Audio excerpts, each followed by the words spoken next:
Welcome to Travel Talk, where our expert magical memory planners discuss ways you can have fun, memorable, and stress-free family vacations.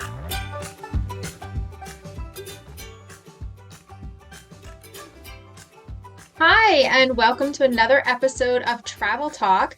So we just got back from France. We went on the AmaWaterways river cruise, the Taste of Bordeaux on the AmaDolce, and we had a fantastic time. And so I wanted to talk this episode about river cruising and wine river cruising. So I feel like when people think of river cruising, there's a lot of misconceptions or ideas that people have about river cruising. And most people, when they think of river cruising, think of the Rhine and the Danube, which are very popular rivers and amazing trips, don't get me wrong. But that's usually what people think about, going through multiple countries, starting at one end, ending up at the other end, and traveling along those rivers, which are full of amazing castles and historical sites and culture and food and all of that. On this trip, on Taste of Bordeaux, it is one of the wine river cruises. So instead of traveling across a wide array of places along the river, we're kind of staying in the same region.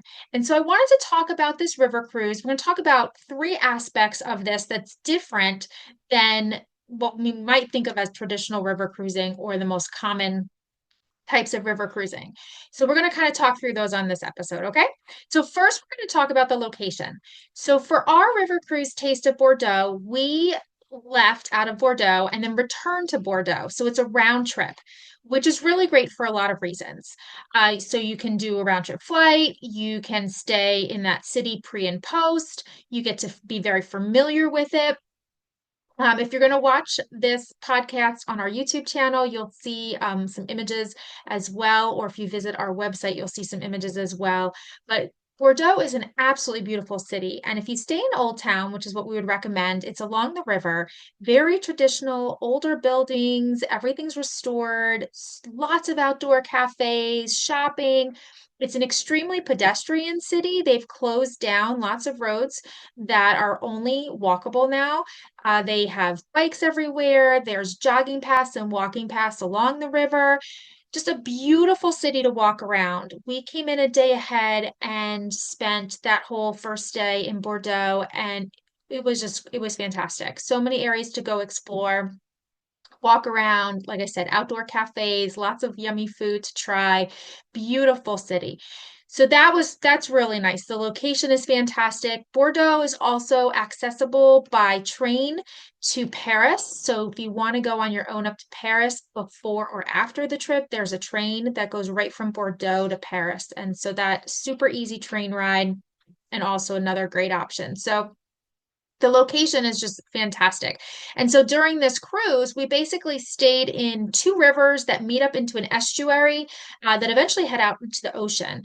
And so we were basically in those two rivers most of the time, the Gargonne and the Dordogne River. And I may have mispronounced those, so I apologize. But we were basically in those two rivers and kind of just went up and down and around those two rivers where they connected the wider sections of the estuary where they come together and then off into their own areas to see the towns around there and the wineries. But basically, everything in the Bordeaux region was where we were, and those were the wines that we tasted. So again, just a beautiful area of Southwest France. Secondly, I want to talk about the tours. So one of the amazing things about AmaWaterways is all of the included tours, and you get a menu of tours to pick from, and you can pick one at every single stop. And this trip was no exception. Tons of tours to choose from. And most of them, because this was a wine tour trip, focused around wineries. So we went to lots and lots of wineries. We went to some really elaborate chateaus. And what we learned on this trip also is that a chateau doesn't necessarily mean a castle or a luxurious house.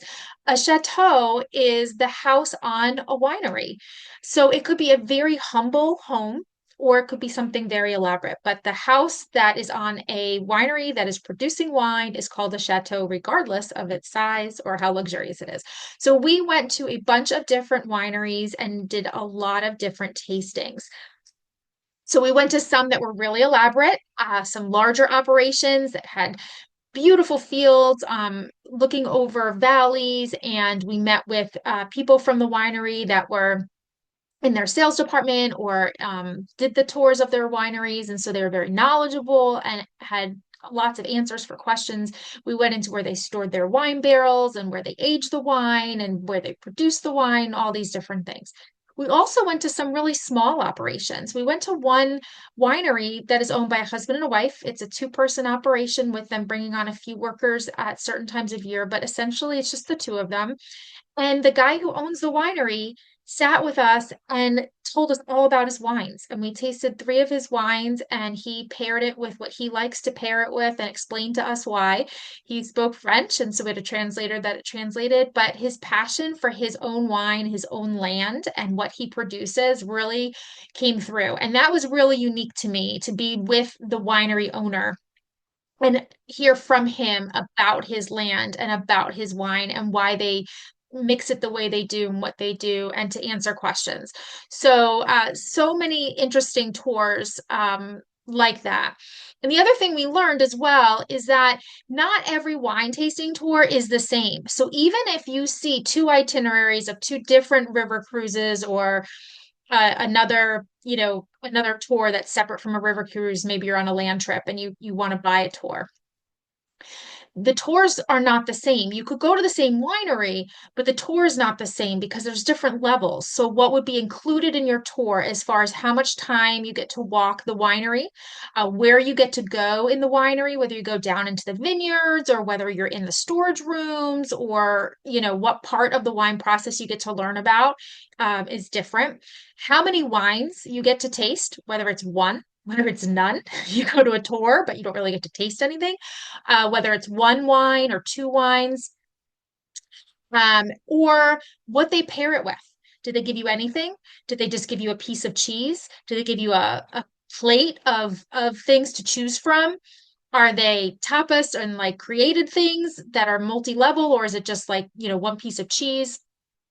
So these are all the things that are the details that differentiate tours. And so we found that on AMA, we had some of the best wine tours because we spent a lot of time in the vineyards, especially if you did one of the regular or active tours. We would walk around the vineyards for like an hour or two, really see the land and get to ask a lot of questions and such. The tastings were also very involved. We often had I think we had one where maybe we tasted two, but that's because the winery had basically two different wines. But basically, we tasted everything they had. So it was like two different wines or four different wines. We went to a festival at one point, which I'll talk about later. But um there was two different wineries there, so there was lots of wine to choose from. So a wide variety of wine to choose from and to taste, so you really got to see a lot of different taste a lot of different things.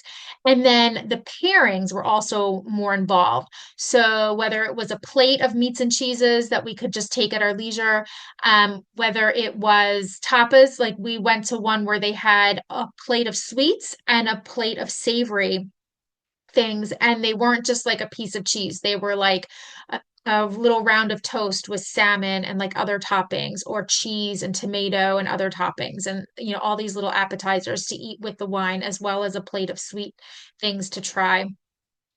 I had this one, it was like a cracker with cheese and then like a local honey. I was like, I could just sit here and eat these things all day.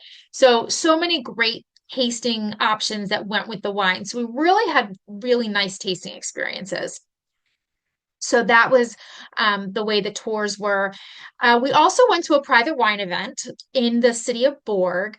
This was something that our cruise line had set up. So this isn't like a normal everyday thing that we just participated in. This was something they set up for us. And again, it was like a little festival. They had multiple wineries come with their wines. So there was multiple wines. You could taste as much as you want. They had plates of food to add with your wine, cheeses, breads, things like that. And they had, and I said you could taste as much as you want. We were there for like 2 hours or so. And then they also had live entertainment. So they had a trio, two singers and an accordion player. And they played music and they did dancing, and we got to dance, and we were up in this venue that was like overlooking the river and it was sunset. I mean, it was beautiful. Just such a fun event. And again, another variation, instead of going to one chateau, they brought multiple people to us and we got to hear from the different winemakers and they shared about their wine and then we could taste as much of it as we wanted with the different things that they brought. So that was really cool. And in all the tours too, you had the opportunity to buy wine. Some people brought it, just bought it on the spot. You can order it and have it sent home. You could get the information, order it at another time. Uh, they don't have a corking fee on the ship. So if you bought wine and brought it back on board and wanted to have it at dinner or in the afternoon or something or after dinner, you could do that as well. So many great options with the tours. We really love them. And then you still had some of those what I would call traditional river cruise tours. We went to UNESCO heritage sites. Some of them was a winery first, and then we would go into a UNESCO heritage area after that. So it's kind of like a two-part tour. So we still got to see some castles, some actual castles. We went to go see a citadel. In one of the areas in the port, and really how that related because so much of the trade happened along these rivers, and Bordeaux was a real center of trade. And so they would have to pass through some of these other towns on the way to Bordeaux. And so there was, different parts in history, citadels and things to prevent people from getting through that they didn't want to, and all that. Some World War II history was there as well in the city of Bourg. We got to see some cisterns where they had stored fuel and different things related to the war. So again, you still have that history. Europe is just rich with history. We're seeing buildings from the 8th century and the 12th century and all this amazing history. So you still have all that in there, but you have all these really cool wine features and events as well. So a really special twist on like what you would call a traditional river cruise. All right, the last thing we'll talk about was the guests. So on this ship, the AmaDolce is a smaller ship. It's not terribly large. So I think there's about, if it was full, it would be about 140, 150 guests. Our sailing was 99 guests. We were the last sailing or the second to last sailing of the season. So the weather was beautiful and it worked out great, but it wasn't like a full ship, so it was really really nice. But generally, it is a smaller ship than some of the ones that are on the larger rivers, like the Rhine or the Danube. So the first question I really got a lot when people were asking me and I was talking about this cruise was, can anybody go on this cruise or do you have to like love wine and know everything about wine? So I will qualify it first by saying I would not recommend this sailing if you have people that cannot drink alcohol. So if you have guests that are under 18 or under 21 in your party, pregnant, recovering alcoholics, don't drink for religious reasons, if you really don't want to drink at all, there's a lot of temptation. There's a lot of alcohol around more than a regular sailing where it might just be at dinner or happy hour. So I would not recommend it in certain circumstances. But aside from that, no, you don't have to be a wine expert. There was a wide range of people on the sailing. Not everybody knew everything about wine. I found out one of the passengers on the ship owned a vineyard, and he had really great questions that were super interesting to listen to. And I'm probably on the far end. I barely drink wine. I don't hate it, but I don't know enough about it to love it. So, and I don't drink a lot anyway. So, there's just a huge range of people who knew a lot to people who didn't know a lot, but it was just super interesting. It was still interesting to learn about it and to taste it and to see such a variety of things. If you're someone like me who doesn't drink a lot, to be able to taste 20 different wines in the course of a week, I would never buy that much wine because I don't drink enough of it to make it worth it. So to be able to taste it was really interesting and see, oh, I do like this or I don't like that. So that was super interesting. Also, the way you do a tasting, actually the real professional way to do a tasting is they take it in their mouth and they taste it and I don't even know what they do. They make all these funny faces and they blow through it and they swirl it around their mouth or whatever, and then they spit it out. They're like official tasters. They don't necessarily swallow it. So there are always places to dump your wine. So if you take a taste and you just really don't care for it, you can just dump it out. That's not unusual. Most of the people that were on our tour, as far as guests, don't do traditional tasting. We would swirl it around our mouth and then we would it. And most people did drink it. But there is always a spot. If I didn't like the wine or I didn't want to finish it, I could just pour it out. That's not a problem. There was stuff like little, I don't know, containers that you can pour it in on every table or nearby where you were. So super easy to do that if you don't like to drink a lot of it or you just don't like it or you're afraid you're going to be stuck with this like glass of wine that you don't want to drink and you don't like or whatever. So not a problem. Just taste it. See if you like it or not. You can dump out what you don't like. That's not a problem. So really, it's really a great tour for anyone as long as you're not in one of the categories I mentioned at first, because we still went to UNESCO heritage sites. It was something really different. And it's a great opportunity if you have like maybe one spouse loves wine and the other one is like, I don't really know that much about it.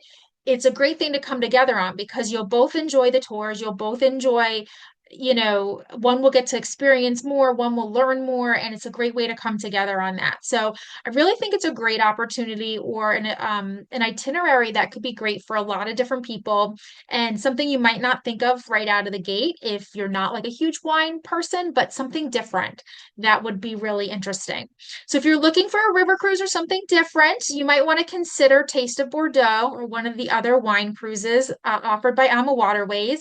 We went with a group of seven on our river cruise. I was the only one who had river cruise before. So six of our group members had never been on a river cruise before, and they loved it. They loved the size of the ship. They loved the number of people on board and the quality of the service. They loved the tours. They loved it, and I think they're all sold on river cruising in the future. So many great things to say. And so, if you're thinking about a river cruise and you'd like some help finding the right itinerary or looking for something different, of course, reach out to us. We'd love to help you with that. But get out there and enjoy the rivers of Europe. There's so many great things to see.